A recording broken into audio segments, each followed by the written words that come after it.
1, 2, 3, 4. Hi everyone, this is Jewish Talk coming to you live from Nassau Community College on 90.3 WHPC. Also streaming on the iHeart and the iTunes app. We can be seen in the studios on the Facebook of WHPC, on WHPC, on the Facebook Live page. This program is later archived on Spreaker.com, so hi there. My name is Rabbi Perl. Good morning, good afternoon, and good evening. This all depends on when you are listening or when you are watching. So let me talk about sunrise. I'm not going to start singing sunrise, sunset, because that kind of puts you in a certain age group. But how do you feel waking up before sunrise? Well, I'm not sure if you know about this, but two strange things happened this past week. First, the Senate passed a bill unanimously. When was that the last time that happened? I thought they always argued about everything and anything. Good for them for finally agreeing on something. Well, the second strange thing was the actual bill that they all agreed on. What did they agree upon? They agreed to eliminate changing the clocks. Hello. Gone is fallback to standard time. With the age-old question, what are you going to do with the extra hour? Well, now we will have daily saving times forever. So my first thought was, yay, short Fridays. In the winter, Shabbos can begin at as early as 4:10 p.m., and that makes Fridays feel like an obstacle course racing. It's a mad rush to finish everything that needs to be done before Shabbos. The cooking, the baking, the the bathing, and doing everything that cannot be done on Shabbos. So the idea of having another hour sounds like a pretty good idea to me. Then I realized it also means late sunrise. At times, the sun will rise after 8 a.m. As a parent of children, I often find myself up before sunrise. Still, I'm not sure if I will. I guess I could recommend this for the entire country. But how do you feel about this? Would you like to wake up before sunrise? And what does the Torah say about this? Interesting enough, the Rambam, Maimonides, actually recommends that everyone wake up before sunrise. Here are his words. It comes right from the commentaries, and he explains that in the following words, he says, together, day and night makes up a period of 24 hours. It is sufficient for a person to sleep a third of this period. That means 8 hours. These should be towards the end of the night, so that being that the 8 hours from the beginning of your sleep ends until before sunrise. Therefore, he should rise from his bed before sunrise. In fact, it is a quote from King David in the book of Psalms, where it says, I will awaken the dawn. I awaken the dawn. The dawn does not waken me. It seems to me that waking up before sunrise symbolizes something much deeper. As humans, we pay great significance to the circumstances, to all those things that happen to us and we have no control over, right? I'm sure you all know the famous, right? Anytime you talk to somebody who's in Florida, in the land of our fathers, it's always the same. What's the weather like? And they have to rub it in. 19, I see Kim knows exactly what I'm talking about. Is it raining outside? Everybody seems to know each other's weather. Why? We're not in control of it. So what's going on here? So imagine, is it raining outside? What do we usually say? No wonder I feel so gloomy. Was my boss rude? Don't expect me to be on my best behavior today. Did I grow up in an unsupportive environment? That might explain some of my characteristics. But the Torah empowers us to look past the circumstances. Regardless of what is happening to us, we have the tools and the inner strength to be good and to do good. You see, this motive finds itself again and again in our holidays. Think about this. I'm going to go through it very briefly. Very briefly. Look at each holiday, for example. On Sukkot, okay? We build a sukkah and eat outside precisely when it gets cold. No, it's cold outside. I want to stay inside. No, we say, I'm going outside. I'm going to eat in my sukkah. It's dark outside. What do we do on Hanukkah? We go out and light candles when it's dark. We don't let nature tell us what to do. During Purim, which we just concluded, we are expected to reach the highest level of joy, even when we don't feel it.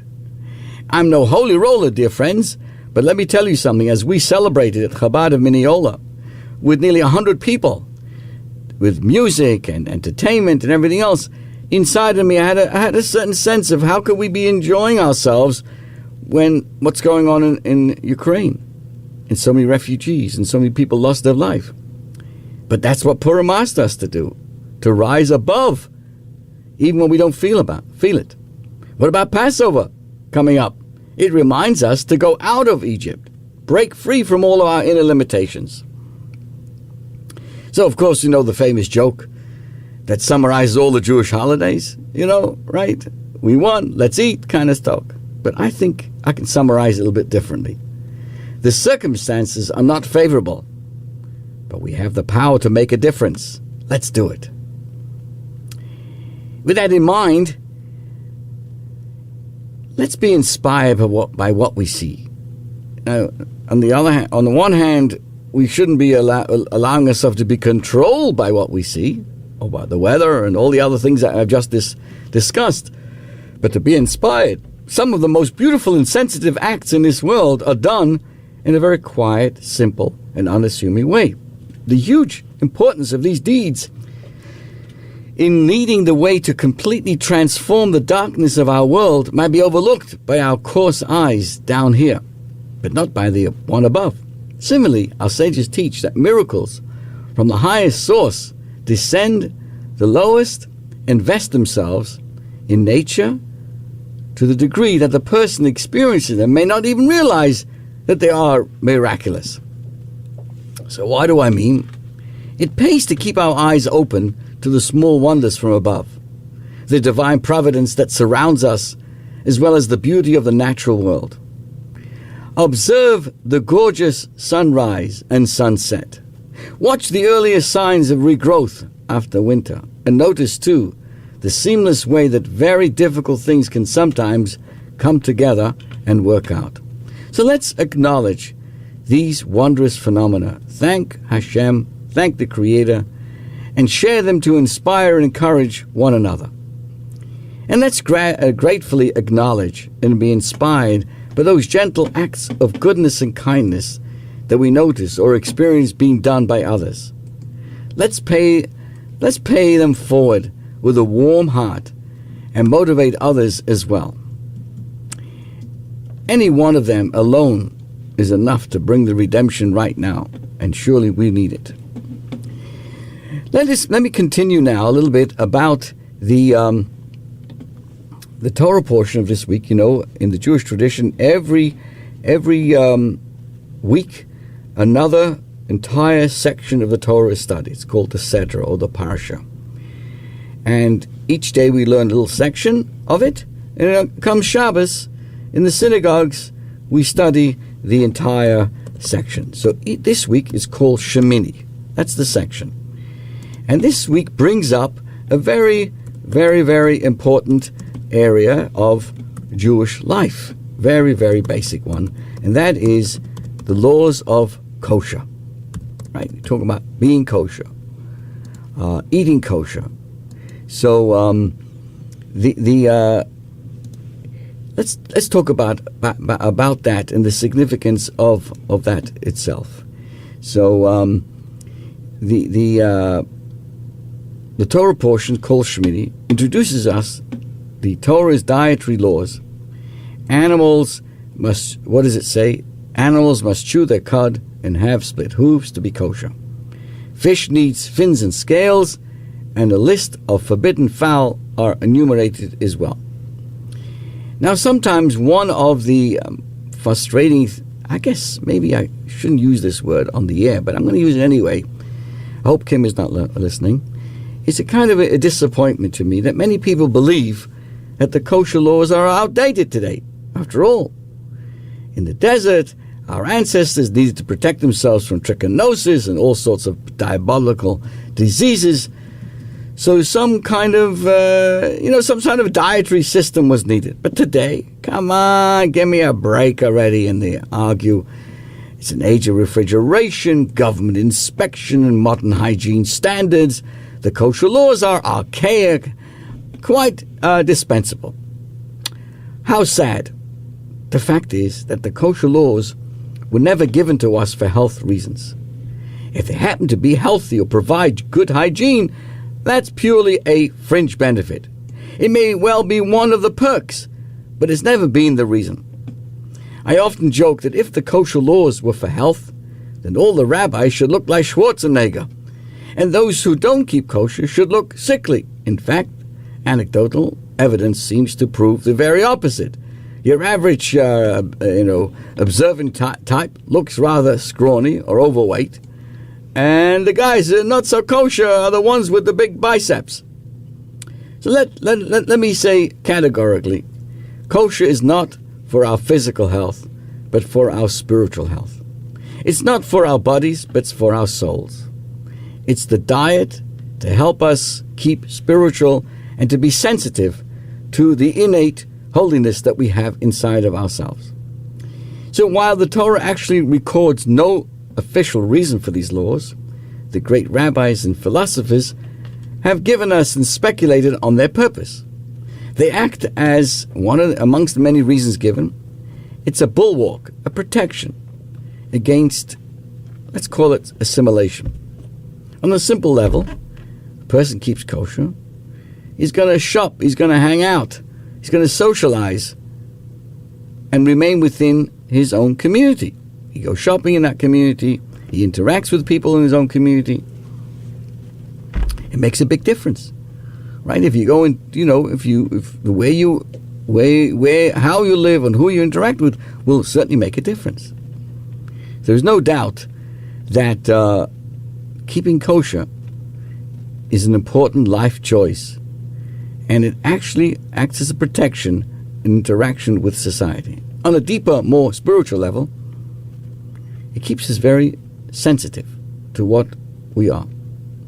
This is clearly a mystical concept, and it may not be clearly to our physical senses, but according to our sages, that's the fact. Think about this. Just as too much red meat or fatty foods are bad for your cholesterol, well, non-kosher foods is not so positive, is rather negative for a person's soul, because they clog up the spiritual arteries and prevent those warm, healthy feelings from circulating through the kishkas and your in consciousness.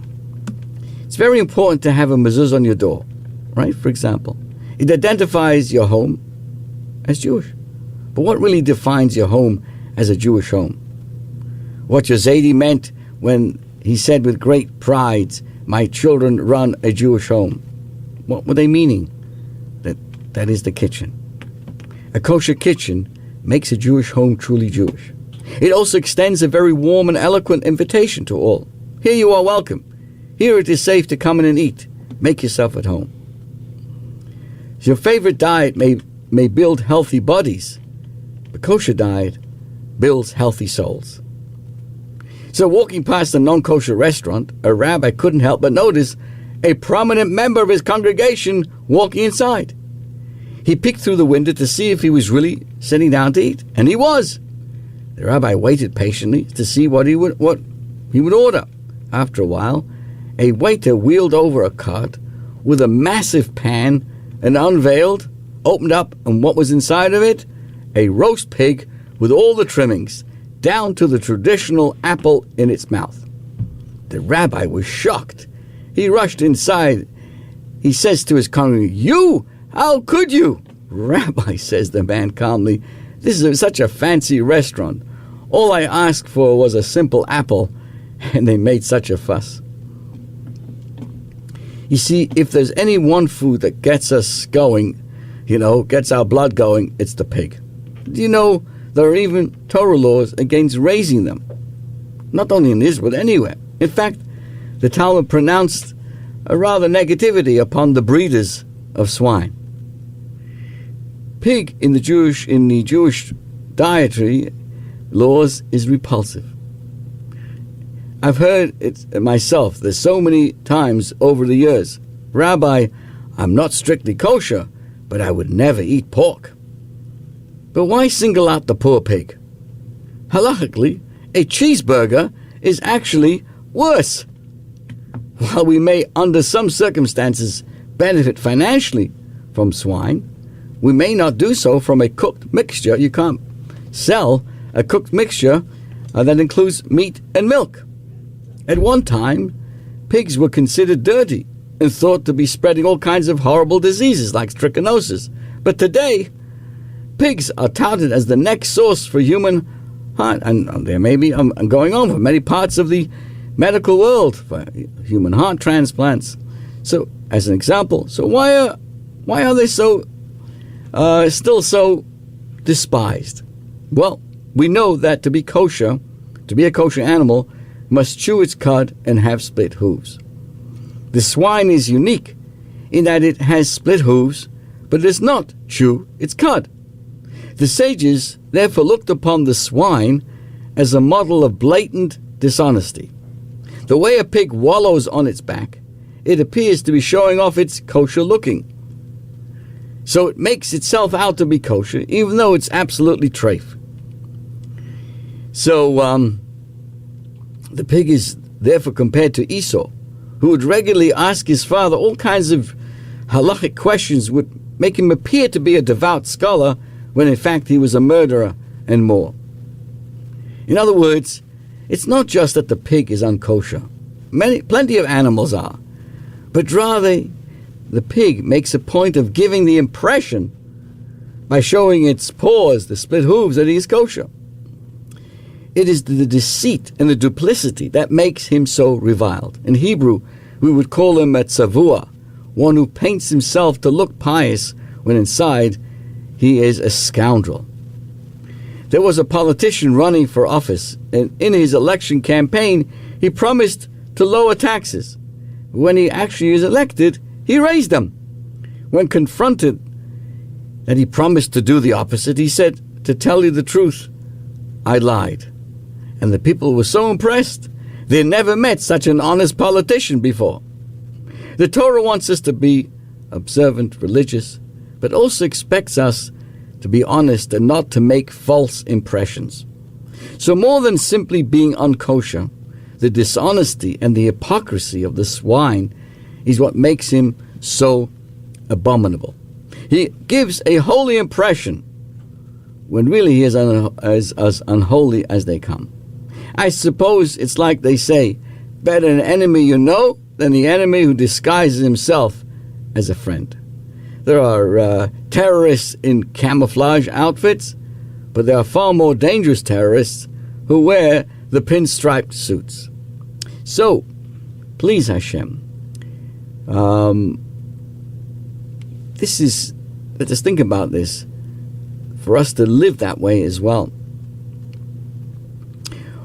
You know, all Torah teachings apply on many different levels. And so, these laws of kashrus that I'm talking about today are detailed in the book of Leviticus, are no exception as well. First, there is the practical dimension, as we mentioned beforehand, the animals, the birds, and the fish that we may eat. But there's also a personal, spiritual dimension to these kosher laws, a teaching to each individual about his or her path through life. The idea that some animals are kosher, which literally means fit and suitable, and others are not, tells us something about ourselves. Within each of us, there is a divine aspect called the divine soul, which is focused on spirituality and altruistic goodness.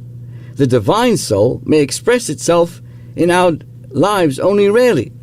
How often are we involved with something spiritual? After all, the beautiful Shabbos atmosphere expressed at the Friday night table with the candles burns only once a week. More at the forefront of our everyday desires, thoughts, and behavior is the animal side of ourselves. The animal soul drives us to be concerned with the material side of life, such as the quest for pleasure and for the variety of forms of excitement. Our upbringing, society around us, and we ourselves train the animal soul to behave in a civilized way, just as many animals can be domesticated. The challenge remains, however, can we train our animal soul to behave in a kosher way? Well, kosher animals are defined by having split hooves and chewing their cud. Hasidic teachings translate these two concepts into personal qualities. What does it mean? It's like this. The hooves represent our lowest point, the level at which we stand on the ground. Yet the hooves have to be split. This means that even our lowest and most earthly level of experience has to be imbued with holiness. The gap between the holy and the material is the split in the hoof. Yet by following the teachings, the teachings of Torah, we can combine both. Let us consider food as an example. Of course, we want our food to be well prepared and tasty. Our gastronomic hooves, to use a metaphor, are firmly on the ground. But is that all we want? No, of course not.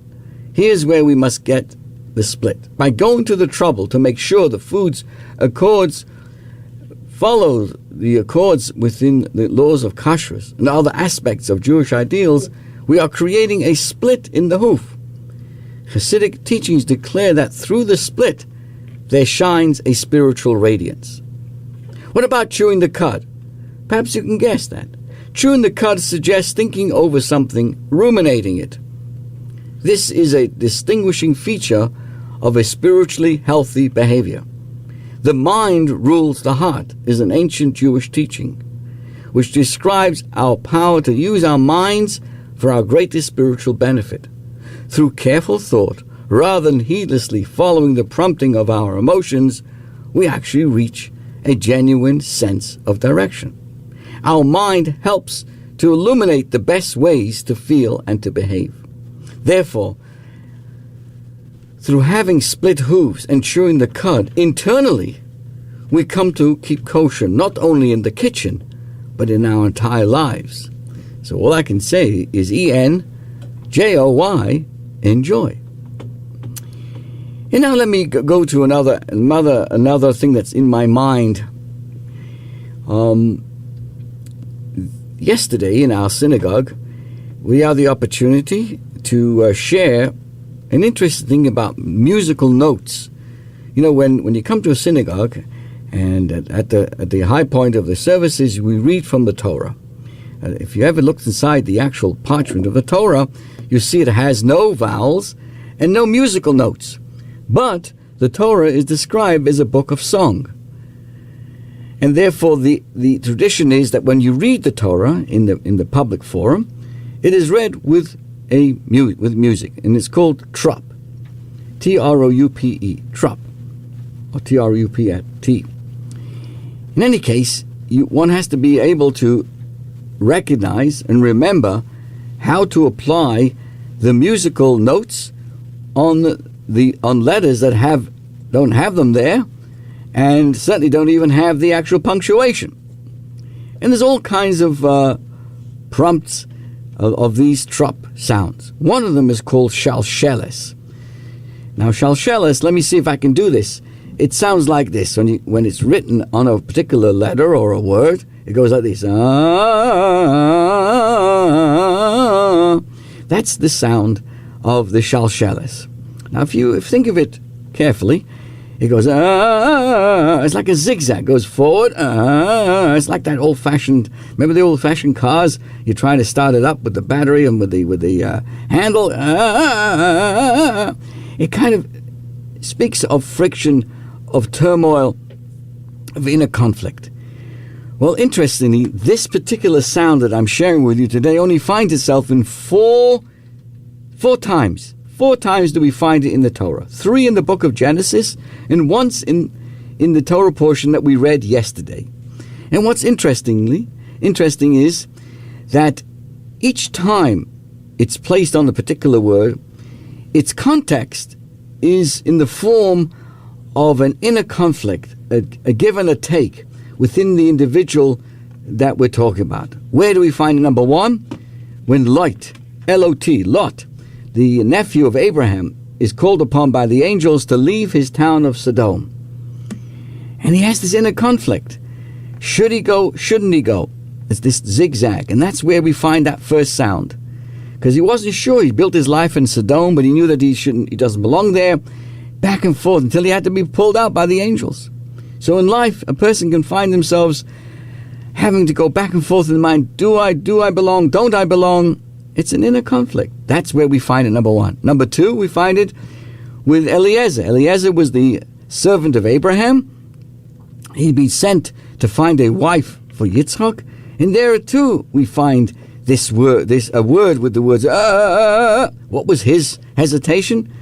Say our sages, okay, he was sent as a mission to find a wife for Abraham's son, Isaac, but he inside wanted really his own daughter. He wanted to become the Mechutton. He wanted to marry into the family.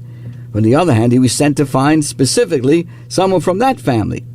So there was an inner conflict as well, and there we find that sound. The third sound is with Joseph. Joseph finds himself in Egypt all by himself, forgotten by his brothers, thrown out by his brothers, and this woman, Mrs. Potiphar, is trying to seduce him.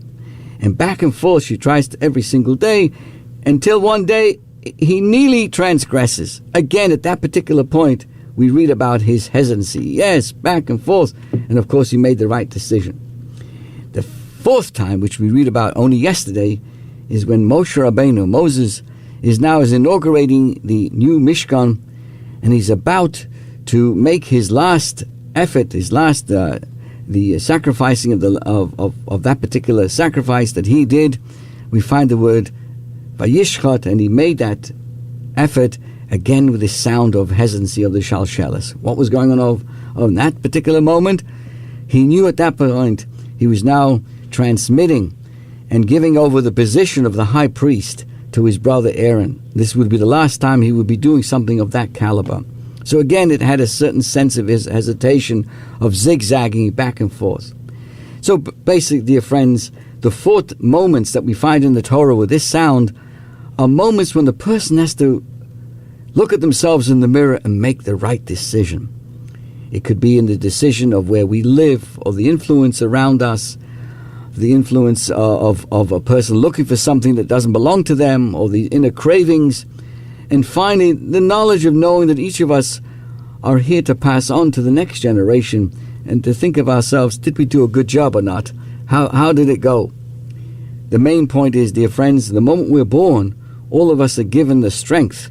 We actually make a vow to live a life where we have the ability to make the right decisions and overcome these inner zigzag moments, these shalshelis moments, these moments of hesitancy, and to be able to make the right decision.